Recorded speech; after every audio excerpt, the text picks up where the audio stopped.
పెట్టుకున్నప్పుడు కావచ్చు, ఆ ముందు రోజు కావచ్చు, ఆ రోజు మనం మాట్లాడుకున్నాం కూడా పోలింగ్, ఆ రోజు మాట్లాడుకున్న సందర్భంలో కూడా హార్డ్లీ ఒక 1% డిఫరెన్స్ అనేది ఉండింది. వన్స్ డిమోన్ పవన్ ఎంటర్ అయిన తర్వాత తనూజ ఓటింగ్ అంతా డిమోన్ పవన్కి వెళ్ళాలి, డిమోన్ పవన్ ఓటింగ్ తనూజకి. ఈ షిఫ్టింగ్ కనిపించే తప్ప ఎక్కడ కూడా పవన్ కళ్యాణ్ పడాల ఓట్ అనేది ఎక్కడ షేర్ అవ్వలేదు. ఒక కన్సిస్టెంట్ ఓట్ షేరింగ్ అనేది కనిపించింది. సో ఇది మీరు అన్నట్టుగా ఫస్ట్ నుంచి ఉందనుకోవాలా, లేకపోతే ఓకే మనవాడు ఇంకా ఓడిపోతాడు అని చెప్పి ఒక్కసారిగా కన్సిస్టెంట్ గా తన ఫాలోవర్స్ అంతా స్టిక్ ఆన్ అయిపోయారు అనుకోవాలా? సో తన ఫాలోవర్స్ ఏంటంటే ఫస్ట్ నుంచి కూడా చాలా మంది జవాన్ అన్న ఫీలింగ్ తోటి, జనరల్ గా మన దేశంలో అది గట్టిగా ఉంటది. జవాన్ అన్నప్పుడు లాస్ట్ బిఫోర్ సీజన్ లో మన కిసాన్ అన్నప్పుడు ఎలా ఫీలింగ్ ఉండిందో జవాన్ కూడా అంతే ఫీలింగ్ ఉంటది జనాల్లో. సో గెలవాలని కోరుకునే వాళ్ళ సంఖ్య గట్టిగా ఉన్నప్పటికీ చాలా రోజులు వీళ్ళందరూ కూడా ఓటు వేయడానికి చూస్తున్నారు. అరే గెలిస్తే బాగుండు అనుకుంటుంటారు, అంతే తప్ప ఓటు వేసే కిల్లర్ ఇన్స్టింక్ట్ ఎప్పుడు వచ్చిందంటే లాస్ట్ 3-4 days లో అరే ఎట్టి పరిస్థితుల్లో మనవాడు గెలవాల్సిందేరా అని చెప్పి వీళ్ళందరూ కూడా they jump in to vote. But again ఇక్కడ ఇంకొక విషయం కూడా ఏంటంటే డెమాన్ పవన్ కి ఏ రకంగానూ కూడా మనం తగ్గించకూడదు. డెమాన్ పవన్ నిజంగానే చాలా అద్భుతంగా after the exit. Sorry for the interruption Shekhar, ఒక చిన్న గ్యాప్ తీసుకునే ప్రయత్నం చేస్తున్నాను. ఆర్టీవీ మార్నింగ్ నుంచి పోల్ నిర్వహిస్తూనే ఉంది, ఆ పోల్ పర్సంటేజ్ తెలుసుకునే ప్రయత్నం చేస్తూనే ఉంది. పోల్ నిర్వహిస్తున్నప్పుడు ఆ స్క్రీన్ మీద చూపించే ప్రయత్నం చేస్తున్నాను. ఏ పోల్ పెట్టినా కూడా కళ్యాణ్ కళ్యాణ్ కళ్యాణ్. ఒక్కసారి ఆ పోల్ ని చూపించే ప్రయత్నం చేద్దాం, ఎందుకంటే అదిగో మీరు చూడొచ్చు. మీరు చూస్తే పర్టికులర్ గా బిగ్ బాస్ విన్నర్ ఎవరని చెప్పి ఏకంగా 17,000 ఓట్లు. రిమెంబర్ 17,000 ఓట్లలో తనూజకి 33% ఉంటే అనూహ్యంగా ఈరోజు ఏకంగా మీరు చూడొచ్చు దాదాపు 50% ఓటింగ్ అనేది ఇటు తనూజకి పడిపోయింది. అంటే కళ్యాణ్కి తనూజకి మధ్య హార్డ్లీ ఒక 1% డిఫరెన్స్ ఉన్నది. 49, 50, 59 అంటే 50, 49 ఈ టైప్లో ఉంటే అంటే 1% మిగతా వాళ్లకు ఇలా ఉండేది. బట్ ఈ రోజు మార్నింగ్ 8 hours బిఫోర్ వరకు చూసిన సందర్భం మీరు చూస్తే కనుక తనుజకి 33% ఉండింది, కళ్యాణ్కి అనూహ్యంగా ఆమాంతం 60%కి వెళ్ళిపోయింది. డిమోన్ పవన్ 7%. అంటే డిమోన్ పవన్ పర్సంటేజ్ కూడా ఒకవేళ తనుజకి అనుకుంటే కనుక అరౌండ్ 40% తనుజకి అనుకోవచ్చు. బట్ కళ్యాణ్ ఫస్ట్ క్లాస్ మార్కులతో, అంటే ఒక ల్యాండ్ స్లైడ్ విక్టరీ అంటూ ఉంటారు సాధారణంగా ఇటు ఎలక్షన్స్ కి వచ్చినప్పుడు.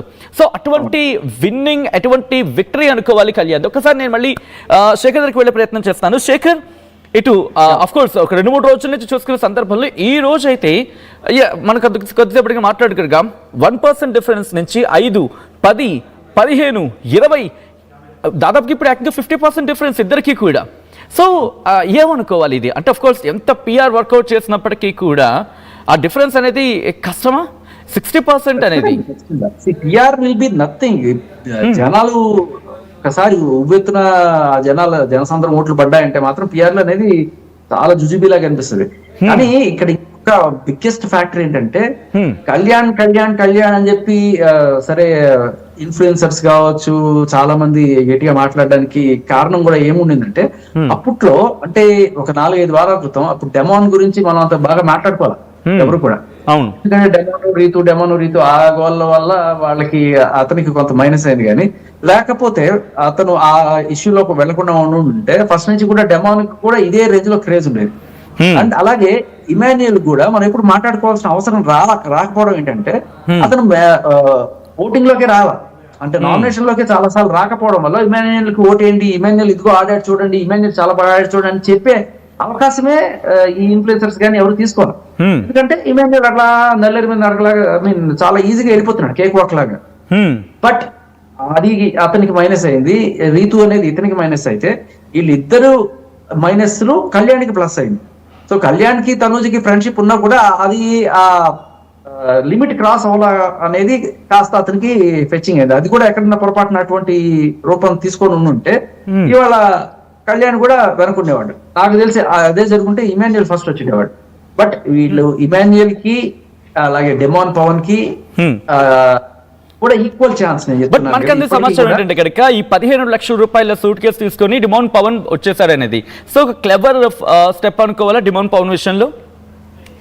ఎవర్ స్టెప్, బట్ తనకి అవసరం కూడా పాపం తను వాళ్ళ ఫ్యామిలీలో కొన్ని కష్టాలు ఉన్నాయని చెప్తూనే ఉన్నాడు ఫస్ట్ నుంచి కూడాను. ఎవరికైనా అవసరం ఉంది ఫస్ట్ అనుకుంటే ఇప్పుడు చాలా మంది నేను చారిటీ చేస్తాను, వాళ్ళకి ఇస్తాను, వీళ్ళకి ఇస్తాను అని చెప్తుంటారు. చేస్తారో లేదో మనం తర్వాత చూడలేం. బట్ ఇది ప్యూర్లీ ఫ్యామిలీకి అవసరం అనే టైప్ లో అందరూ కూడా డెమాన్ పవన్ కి సూట్ కేసు వస్తే బాగుంటుంది, ఇమాన్యుయల్ కన్నా డెమాన్ పవన్ కి వస్తే బాగుంటుంది అనుకున్న సిచ్యువేషన్స్ గట్టిగా ఉన్నాయి. So very happy that he has taken suit case. ఎందుకంటే అతను నేల విడిచి సాయం చేయలేదు. అతని ఏంటో, అతని పొజిషన్ ఏంటో అతనికి తెలుసు ఫస్ట్ నుంచి కూడాను. So he choose the right decision, clever decision అని చెప్పాలి. అండ్ సర్ప్రైజింగ్లీ చాలా సార్లు మనం ఇమాన్యుయల్ 3 లో ఉంటాడు అనుకున్నాం, కానీ మనం మీకు గుర్తుంటే ఉంటే 4 రోజుల క్రితం మనం మన ఆర్టీవీలో ఒక ఎపిసోడ్ చేసినప్పుడు మీరు ఆశ్చర్యపోకలేదు డెమాన్ ఒకవేళ క్రాస్ చేసినా కూడా ఇమాన్యుయల్ ని అని చెప్పి. ఎందుకంటే ఒకటి అతని గేమ్, ఇంకొకటి రీతు ఫాలోయింగ్ ఇతనికి పడ్డం బయట నుంచి. అవును, రెండు కూడా అతన్ని 3 లోకి తీసుకెళ్లే అనేది నా బహుశా. అంటే మీరు అన్నట్టుగా బహుశా ఆ టైంలో కూడా సింక్రనైజ్ అయ్యాయి. ఎందుకంటే లాస్ట్ 2 వీక్స్ లో ఇమాన్యుయల్ తో దగ్గర అవడం కావచ్చు, లేకపోతే ఫన్ జనరేట్ చేయడం కావచ్చు, ఆఖరికి లాస్ట్ ఎపిసోడ్స్ లో కూడా తనే విన్ అవ్వడం కావచ్చు గేమ్స్ లో. సో ఇవన్నీ ఎందుకు ఎసెట్ అయ్యాయి? అఫ్ కోర్స్ ఆ పర్సెంటేజ్ మనం చూడగలుగుతున్నాం. ఎందుకంటే ఎక్కడ ఫ్రేమ్ లో లేడు అనుకున్న డిమాన్ పవన్ ఏకంగా 7% ఓట్, దాదాపు 17,000 ఓట్లు పడినప్పుడు 7% తన కిటీలో వేసుకున్నాడంటే కనుక దాదాపుగా 3 వీక్స్ బహుశా ఇంపాక్ట్ అయి ఉంటుంది. ఖచ్చితంగా.